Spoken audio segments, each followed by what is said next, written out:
Welcome to another episode of Brokerpreneur Podcast, guys. I'm Dr. Ben Spears, the Doctor of Flow, and I'm here with the big guy as usual, Matt Vine. What's up, Matt? I'm doing fantastic. Yeah.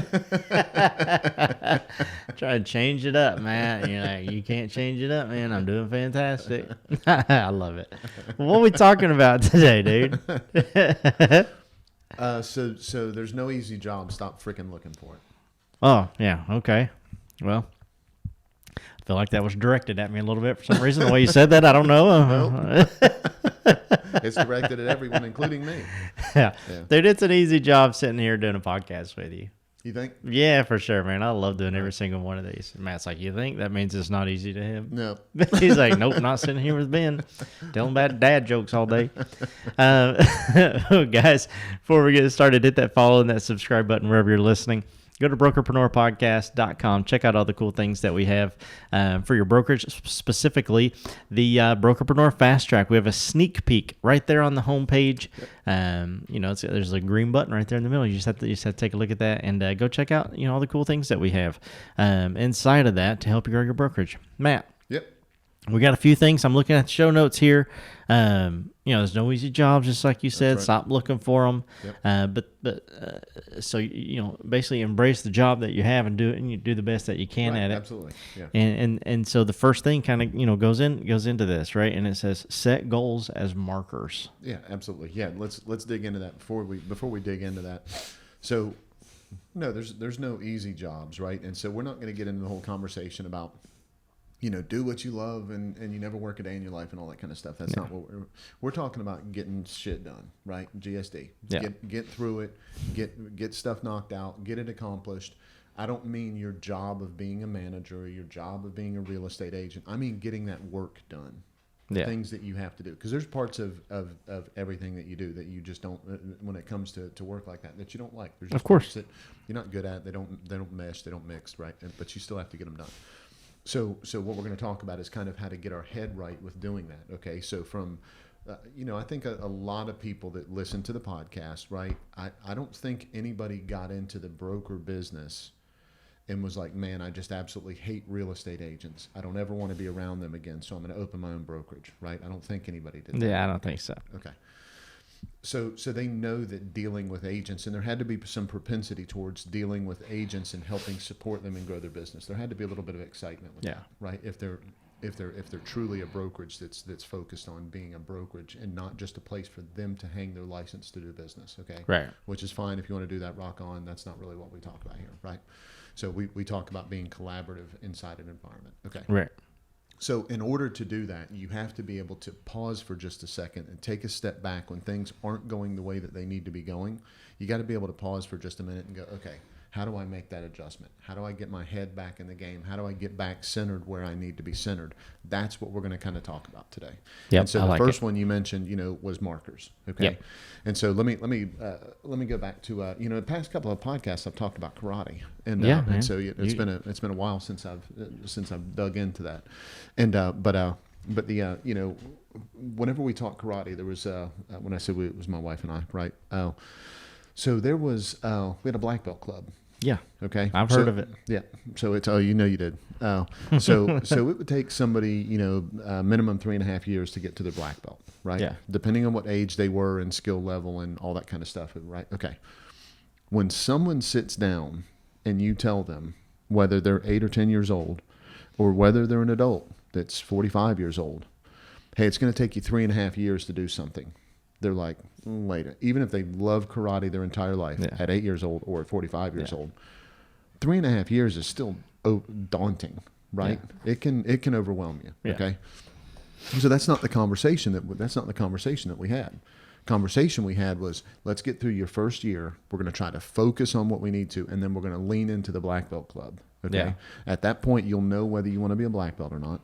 And if so, at that point, we're going to kind of take some additional steps to help get from after our first year to there. Here's the things that you'll know in the end of your first year. Here's the things that we'll be focused on for our first year. But at the end of that, what we're really trying to accomplish is a black belt club being committed towards taking that next step. Right. Right. So do brokers do that when they're talking to agents about their business? Did they say, hey, I know you want to make $550,000 this year. Okay. So here's the 12 things that you need to do. You do these 96 things. You spend this money on this. You learn this. You do that. You do the other. All that kind of stuff. Now you're making $500,000 plus a year, right? Yeah. Is that the conversation that they have, or do they not address it at all? That would be like me talking to somebody about karate and saying, yeah, there's a black belt in karate. Okay, let's start kicking. Yeah, that'd be awesome. Right. That's the way I would want to start. Right. Oh, yeah. Of course, everybody wants to start. And then be like, what, I got to kick for 3 years? I'd find that out like 2 years later. Right. Man, I've been kicking for 2 years. What's next? Yeah, now I'm starting to kick the tires. Right. and that's what, absolutely, that's what happens. Yeah. And so what you have to do is you have to have markers along the way. Yeah. Okay. You have to talk about those markers along the way. Okay, yeah. You have to have conversations about those. That's why agents should be in coaching, right? That's why that's why you have to make sure that you're talking about production goals with people. Okay, that doesn't mean, hey, if you don't hit this level, you suck. That's not what I'm talking about. Yeah. What I'm saying is, if we're doing this, then we're going to get this result, and then we're going to get this, and then this is the outcome, and how we can build from that outcome, right? Yeah. If then statements, and so taking a minute to set goals as markers and focus on the steps along the way, instead of just saying, hey, do you want to make $500,000 plus next year, or do you want to make $500,000 plus in real estate? Okay, go start prospecting, and here's a phone book, and go start making your phone calls. Instead of that, think about the ways that are going to help them do that. With you as a manager, do you have those in place? Do you know what they are? Do you know what those small markers along the way are? Absolutely, you want to have 25 agents within X amount of time with Y amount of production. I love that. That's fantastic. Yeah. But does that start with 2 agents that are at least this productive? Does that start with at least 2 agents that have listings within 30 days of you onboarding them? Does that start with fill in the blank? Right. Yeah. You get the point there. Having those markers in place is going to allow you to focus on and lean into what the big picture goal actually is, because you're taking it in bite-sized pieces, right? The parable says that the journey of 1,000 miles starts with the first step. Yeah. Or you how do you eat an elephant? By taking the first bite, right? It's all start the with the same. trunk. That's right. Yeah. Start with the trunk. Is that? I think that's what they say. I don't know. I don't think so. I don't think so. I'd probably start with the ribs. I don't know. Elephants a lot. I'd probably start by inviting some friends. Yeah, exactly. The guest list. That's right. You can leave me off of that. Yeah, I hear. You don't I'm know. good. I'm good. Yeah, I don't know. And I don't want to. Let's go to the second one. And that is, we talk a lot about mindset, right? Last podcast we talked about, some mindset topics, and a little bit still here. There are different types of mindsets. Yep. We're going to talk about only accepting a growth mindset. Right. And if you don't know what that is, then send your kid back to elementary school. Right. They talk about it nonstop right now. Right. Yeah. Yeah. Well, Carol Dweck is where that comes from. Yeah. Yeah. For sure. Yeah. Growth versus fixed mindset. Right. Hey guys, this episode of the Brokerpreneur Podcast is brought to you by the Speculo Group. The Speculo Group is the turnkey solution for agent and brokerage lead generation. With a focus on generating the highest quality leads from platforms like Google, YouTube, Facebook, and more, the Speculo Group is your one-stop shop to dominating your local market and beyond. Visit their website for more information at thespeculogroup.com. So basically, okay, so let's talk about personalities for just a second, okay? Yep. So personalities, it can be 58 different whatever directions and all that kind of stuff, right? But it boils down to 4, typically, with every personality test. And then those break down one more time into 2 more categories. 2 of those are people, and 2 of those are process people, right? It's kind of data or information people, depending on how you want to say it. There is I would say that the people that are the process people are probably more the fixed mindset, not always, and then the people are more the growth mindset, not always. Okay, but I would probably say that that's how it kind of naturally falls into that category. And I would think the more that you're the fixed mindset people, the more that you're going to be those process-minded people, okay? Yeah.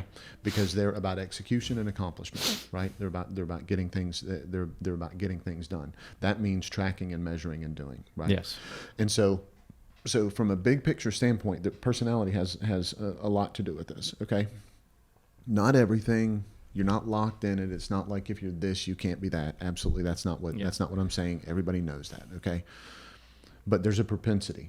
And what you have to do is you have to be very real with yourself and say, is my mindset a growth mindset? Now, I know what you're going to ask, right? What is a growth mindset? Okay. Right. All right. So probably the easiest, simplest way to look at this is, are you constantly trying to take, when you stumble, do you lean forward into succeeding, or do you fall back into the failure, right? Right. So if something happens, are you looking for the opportunity to get better in that? Are you looking for the opportunity to get a benefit from that? Are you, and this last podcast, we talked about this, right? So you're going to learn a lot from the action, okay? Probably more than you learn from the result a lot of times. Yeah. If you have a growth mindset. If you have a fixed mindset, that's probably not the case. You're Right. just really leaning into that result, okay? So if you're a broker and you're going through a job, you're going through your work, you're going through getting done the thing that you are trying to, that you need to accomplish, and you're just trying to, the drudgery, you're just trying to get through it, and all you're thinking about is checking it off of that list, I'm going to urge you to say, okay, absolutely I need to accomplish that. But what am I learning along the way here? What am I getting better at along the way here? Because what that's going to say is, I'm not good at this. How can I get better at that? Maybe that's why I'm dreading this. Yeah, true. We run into that a lot. You know it in all the recruiting, time. Okay. It's not all of recruiting that so many managers dislike. There's a very fundamental, specific piece that most managers do not like. Okay. And so being able to understand what that piece is, eliminating all the other things that happen around it and focus on that one part and get better at it, that is a growth mindset. Yeah. If I'm not enjoying this job, why am I not enjoying it? Get really centered on the action, try to get better at it, and lean into it so that you fall forward whenever you trip over something. Yep. I love it. Well, guys, that brings us to our last one, which is find a mentor or a coach, or join the Brokerpreneur Fast Track. Absolutely. You gotta have some people around you that just want you to be able to win at a certain level, right? Yeah. I mean, I don't know how else to say it. You got it. And so I was talking to somebody a couple of days ago that does a tremendous amount of training, right? Has an incredible training program, does a tremendous amount of training. And we discussed, the cool part about a mentor, but also the trap of a mentor.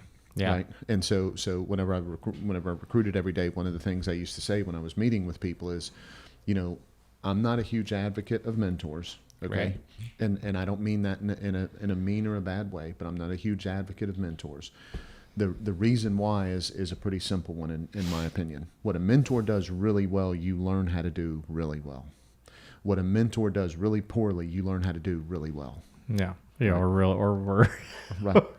Yeah. Yeah. Poorly, really well. Yeah. Right. Yeah. So that's why I want you to be careful with the mentor, right? Yeah. I want you to be careful with the coach. That's part of the reason why we have a community of people, is so that whenever someone comes in, they're able to get perspective from a lot of people. A lot of the sessions that we have, we'll talk about the topic, and we get 3 or 4 people that say, oh, this is how I do this, and this is how I do that, and my brokerage doesn't offer this that way, but this brokerage, but so this is how I do it. And so people sitting there listening get not just the mentor's opinion of how to accomplish something, not just the coach's opinion of how to accomplish something. They get perspective from a variety of people, and they also get to be heard, right? I mean, that's an important part. You've got a great idea. I want you to be able to share it with other people that are open to hearing it, because your great idea, there could be one tweak that somebody else has got, and it goes from a great idea to an incredible life-changing idea for everybody. That's exactly right. And so that's what we want to do, is we want you to be around those people. You got to figure out who they are. You got to figure out what role they have, and you have to, with a grain of salt, right? Yep. But you've got to grab onto it so that you're learning.